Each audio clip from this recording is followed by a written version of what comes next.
Les signes des temps et l'ère de la lumière intérieure. Jésus a annoncé qu'avant la rénovation du monde, il y aurait des signes dans le soleil, la lune et les étoiles, et que sur terre, les peuples seraient dans l'affliction.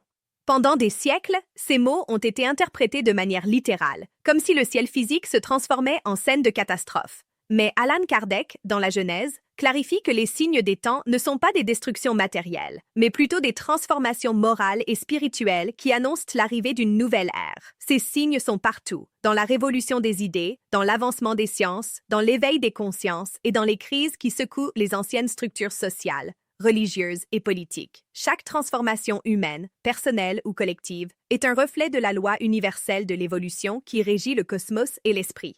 La physique classique décrit un univers régi par des lois fixes et prévisibles, mais la physique quantique nous montre que le réel est dynamique, vibratoire et interconnecté. Tout est en mouvement. Rien ne reste statique. Tout comme les particules changent d'état selon l'observation, l'humanité change également en fonction de son degré de conscience.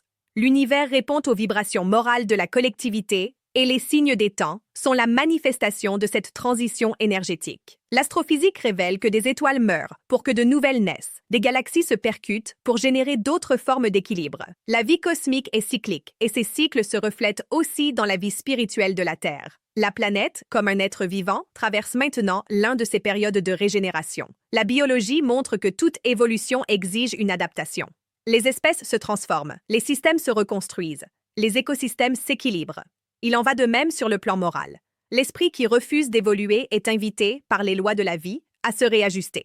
Les crises, donc, ne sont pas des punitions. Ce sont des mécanismes de dépuration, comme la pluie qui nettoie l'air ou le feu qui purifie le métal. La psychologie et les neurosciences nous aident à comprendre que l'humanité traverse un saut de conscience. L'empathie, la perception subtile et la quête de sens sont des signes d'un nouveau stade évolutif. Le cerveau humain est en train de se reconfigurer pour reconnaître l'unité de la vie et la spiritualité, autrefois perçue comme une croyance, est désormais comprise comme une dimension naturelle de l'existence. Kardec enseigne que les signes des temps marquent la transition entre un monde d'épreuves et d'expiation et un monde de régénération. Il ne s'agit pas de la fin de la planète, mais de la rénovation morale de ceux qui l'habitent. Chaque geste de compassion, chaque avancée scientifique tournée vers le bien, chaque éveil de conscience est un signe de cette nouvelle aube.